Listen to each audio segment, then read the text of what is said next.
Student, बेटा आज मैं आपको बीएड सेकेंड ईयर का सेकेंड कंपलसरी पेपर पाठ्यक्रम विकास एवं आकलन के विषय में बताने जा रही हूँ।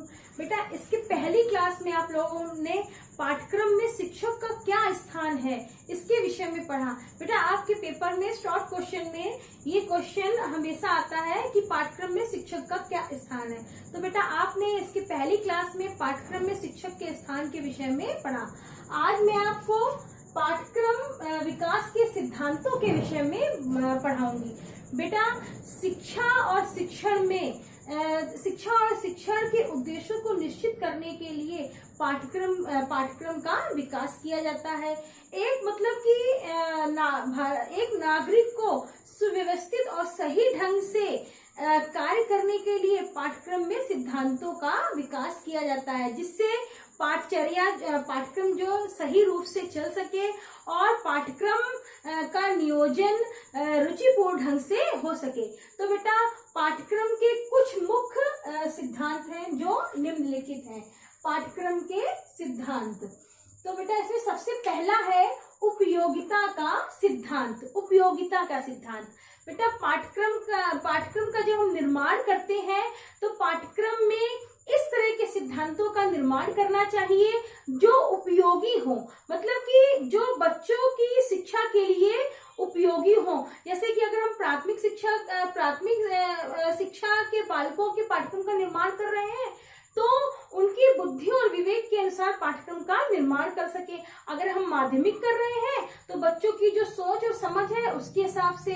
अगर हम उच्च शिक्षा का अगर पाठ्यक्रम का निर्माण कर रहे हैं तो क्योंकि धीरे धीरे बच्चों में तार्किक विश्लेषण का विकास होता है, उनकी चिंतन शक्ति के हिसाब से पाठ्यक्रम का विकास करना चाहिए। ऐसे पाठ्यक्रम का विकास करना चाहिए जो बच्चों के लिए आगे भावी जीवन में उपयोगी सिद्ध हो। सेकंड नंबर में आता है प्रेरणा का सिद्धांत। बेटा पाठ्यक्रम का जब हम निर्माण करते हैं तो हमें इस तरह के सिद्धांत का विकास करना चाहिए जो बच्चों के लिए प्रेरणा स्रोत हो, जिनको पढ़ने से बच्चे अपने आगे भविष्य के लिए मोटिवेट हो सके और वो आगे खुद तो मोटिवेट हो और आगे आने वाली पीढ़ी को भी मोटिवेट कर सके। सेकंड नंबर में आता है रुचि का सिद्धांत। बेटा पाठ्यक्रम के निर्माण में बेटा अगर हम 5th तक की बात करें तो सभी के लिए एक जैसा पाठ्यक्रम होता है, लेकिन कक्षा 6 से ही पाठ्यक्रम रुचि के हिसाब से होने लगता है। पाठ्यक्रम में इस तरह के विषयों का समावेश होना चाहिए, इस तरह का पाठ्यक्रम होना चाहिए जो बच्चों की रुचि रुझान को देखते हुए बनाया जाए। अब बेटा 5th नंबर में हम बात करते हैं नियोजन का सिद्धांत। नियोजन का सिद्धांत मतलब कि पाठ्यक्रम को बनाते समय हमें सबसे पहले प्लानिंग कर लेनी चाहिए, एक योजना बना लेनी चाहिए कि हम जिस पाठ्यक्रम का या जिस स्तर के पाठ्यक्रम का निर्माण करने जा रहे हैं वो पाठ्यक्रम बच्चों के स्तरानुकूल है कि नहीं, उनकी रुचि के अनुसार है कि नहीं, भावी समय की आवश्यकता के अनुसार है कि नहीं। बेटा अगर हम इस तरह से अगर नियोजन कर लेंगे, अगर हम पहले से ही प्लानिंग कर लेंगे तो पाठ्यक्रम का जो निर्माण किया गया है, पाठ्यक्रम के सिद्धांतों का जो निर्माण किया गया है वो सही दिशा में जाएगा। बेटा 6 नंबर में आता है वर्तमान पर बल। इसके साथ साथ बेटा जब पाठ्यक्रम का हम निर्माण करते हैं तो वर्तमान में जो घट रहा है उसको भी ध्यान में देते हुए पाठ्यक्रम के सिद्धांतों का निर्माण करना चाहिए। 7th नंबर में आता है जीवन से संबद्धता का सिद्धांत। जीवन से संबद्धता, ऐसे पाठ्यक्रम के सिद्धांतों का निर्माण करना चाहिए जो जीवन से संबंधित हो, अर्थात उस पाठ्यक्रम में बच्चों के जीवन से संबंधित जो मतलब कि समाज में जो हो रहा है, जो होने वाला है, इससे संबंधित घटनाओं के विषय में पता चलना चाहिए। मतलब उनसे जीवन से संबद्धता वाले पाठ्यक्रम का निर्माण करना चाहिए। अगले नंबर में आता है प्रजातांत्रिक मूल्य का सिद्धांत। प्रजातंत्र अर्थात गणतंत्र, जनतंत्र, लोकतंत्र, बेटा इंग्लिश में जिसे डेमोक्रेसी कहते हैं। बेटा पाठ्यक्रम के निर्माण के सिद्धांत प्रजातंत्र के हिसाब से होने चाहिए, क्योंकि जिनके लिए हम पाठ्यक्रम का निर्माण कर रहे हैं वो भारत के नागरिक हैं। वहाँ के नागरिकों को अगर हम सही ढंग से अगर पाठ्यक्रम के सिद्धांतों का अगर निर्माण करेंगे तो वहाँ के जो नागरिक होंगे वो समानता, स्वतंत्रता, न्याय, भ्रातृत्व, धर्मनिरपेक्षता, समाजवाद इत्यादि सिद्धांतों को आधार में लेकर पाठ्यक्रम के निर्माण का सिद्धांत का चयन करना चाहिए। बेटा 9th नंबर में आता आवृत्ति का सिद्धांत।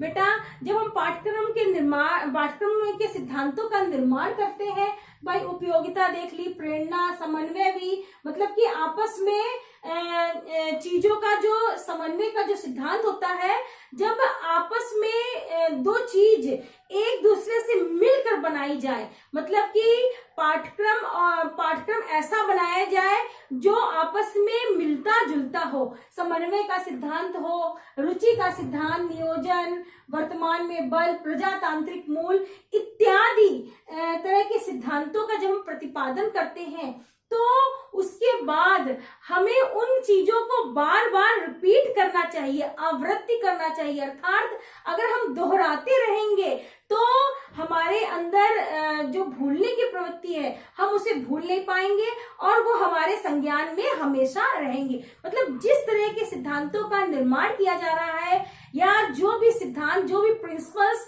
हमारे समक्ष जो निर्माण हो रहे हैं उनको बार बार दोहराते रहना चाहिए। बेटा अब हम बात कर रहे हैं 10th नंबर की, विविधता व लोच का सिद्धांत। बेटा पाठ्यक्रम के जो सिद्धांत है वो विविधता के आधार पर हो, मतलब कि उसमें सारे जगह की जो भी आवश्यकताएं हैं, जो सीमाएं हैं, जो आलोचनाएं, गुण दोष इत्यादि को देखते हुए पाठ्यक्रम के सिद्धांतों का निर्माण करना चाहिए। इसके साथ साथ उन सिद्धांतों में लचीलापन भी होना चाहिए। ऐसा ना हो कि कठिन से कठिन चीजों को हमने शामिल कर लिया जो छात्रों को समझ में ना आए। मतलब इस तरह के सिद्धांतों का निर्माण करना चाहिए जिसमें विविधता के साथ साथ अर्थात व्यापकता के साथ साथ उसमें लचीलापन भी हो। बेटा 11th नंबर में आता अनुभवों की पूर्णता का सिद्धांत। इसके साथ साथ बेटा अनुभवों की पूर्णता, मतलब कि इस तरह का सिद्धांत का निर्माण करना चाहिए जो पूर्व के जो अनुभव हो उनमें पूर्णता हो।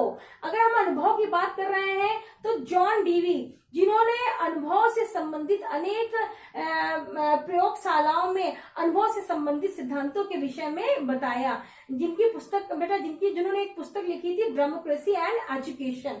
तो बेटा अनुभव की पूर्णता मतलब कि हमें पहले से उन सारे सिद्धांतों के विषय में पता होना चाहिए जिनका हम निर्माण करने जा रहे हैं। हम पहले से ही उन सिद्धांतों का अनुभव ले चुके हो, तब बच्चों के पाठ्यक्रम में उनको शामिल करना चाहिए। 12th नंबर में आता व्यापकता का सिद्धांत। इसके साथ साथ सिद्धांतों में व्यापकता होनी चाहिए, मतलब कि व्यापक होने चाहिए जिसमें सारी चीजें, समस्त चीजें बच्चों को समझ में आए। 13 नंबर में आता व्यवहारिकता का सिद्धांत। इसके साथ साथ बेटा सिद्धांत में ऐसा ना हो कि क्लिष्ट से क्लिष्ट विषयों को शामिल कर दिया जाए, उसमें सिद्धांतों में व्यवहारिकता भी होनी चाहिए ताकि वह छात्रों को समझने में सरल लगे, रुचिपूर्ण लगे, उनकी अभिक्षमता के अनुसार हो। बेटा अगर इस तरह के सिद्धांतों का प्रतिपादन किया जाता है तो बच्चों को सही ढंग से समझ में आएगा। अब हम सिद्धांतों के बाद में चर्चा करेंगे पाठ्यक्रम विकास के आयाम की। पाठ्यक्रम विकास के आयाम मतलब अप्रोचेस, मतलब कि करिकुलम के डेवलपमेंट में कौन कौन से ऐसे अप्रोचेस हैं जो उनको आगे बढ़ाने में सहयोग करते हैं। बेटा जब कोई समस्या होती है तो उनके समाधान के लिए जिन तथ्यों को एकत्रित किया जाता है उसे ही हम आयाम कहते हैं, मतलब अप्रोचेस कहते हैं। जब समस्या का समाधान ढूंढा जाता है वही पाठ्यक्रम के अप्रोचेस या आयाम होते हैं। तो पाठ्यक्रम के आयाम के लिए बेटा सबसे पहले नंबर में आता अनुदेशन आयाम। अनुदेशन आयाम अनुदेशन आयाम में पाठ्यक्रम जब निर्धारित किया जाता है तो बच्चों के स्तर के अनुसार निर्धारित करना चाहिए। जैसे कि अगर कक्षा 1 से 5 तक का बच्चा है तो उसके हिसाब का पाठ्यक्रम होना चाहिए, मतलब कि वो जिस तरह से कार्य कर सकता है। अगर उस 6 से 8 तक का बच्चा है तो उसकी सोच और समझ के हिसाब से पाठ्यक्रम का निर्माण करना चाहिए। अगर उच्च स्तर का बच्चा है तो तार्किक चिंतन के आधार पर अनुदेशन होना चाहिए। बेटा इसमें अगले नंबर में आता है अनुभव आयाम।